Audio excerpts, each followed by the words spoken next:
Welcome back to the Deep Dive. Today, we're zoning in on a single piece of pro gear.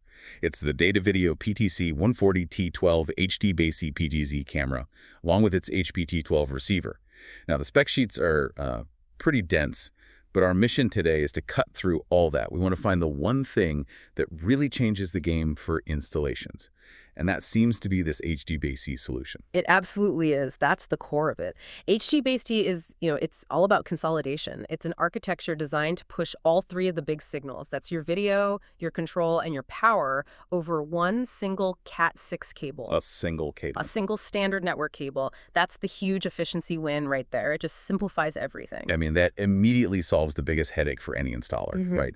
Running 3 different cables for every single camera. With power over Ethernet, the PoE part of this, you're not just saving time. You can output this camera in really tricky spots. Think high ceilings, trusses, places where getting an AC outlet is a nightmare. Precisely.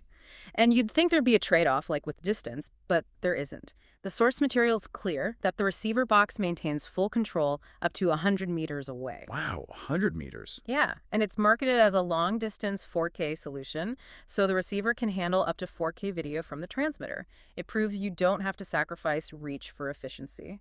Okay, but connectivity is only half the battle.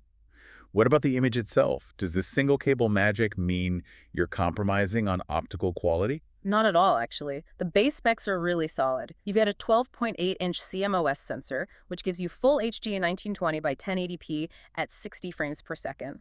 But the thing that will really matter in practice is the zoom.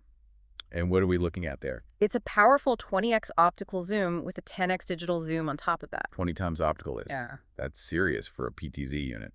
That means you could put this on the back wall of an auditorium and still get a clean head and shoulders shot of a speaker on stage. Exactly, and it's also built for tough lighting conditions. It has this advanced 2D, 3D noise reduction function. Which matters for low light, right? It's critical for low light. It means the camera can perform down to just 0.5 lux. So, in a nearly dark room, you're still getting a clear image without needing a massive lighting rig.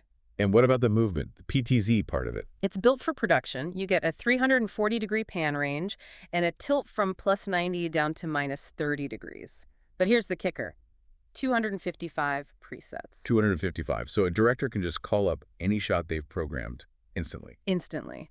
And moving on to how you actually control it, the system is designed to play nice with everything. It supports all the traditional protocols you'd expect. VSCA, Pelco-D, DVI-P. So why is that important? I mean, why list something like Pelco-D in this day and age? It's all about integration. Wow. It means you can drop this camera into an existing, maybe older AV system without having to rip everything out and start over. It just works. That makes sense. And for modern setups, they also have the free PTZ View Assist app. It lets you monitor the stream and control up to 4 cameras right from your phone or a tablet. It's super convenient. And just to round it out, it handles all the modern compression formats, H.264, H.265, and it even has audio codecs like G711A. That suggests it's built to plug right into, say, a corporate AV or even a telephony network. So if you put it all together, the PTC-140T-12 package is really about solving that one huge problem, cabling. It swaps out complexity for this simple single cable install, but it doesn't give up anything on the professional features you need, like that 20x zoom or the low light performance. It's all about operational simplicity. Right. And that leaves me with a final thought for you to chew on. If HDBaseT can so successfully merge power, control, and video into one cable, what's next? What other production signal, maybe a local audio mix or Dante network data, can we consolidate into a single standard cable to make live events even simpler to set up?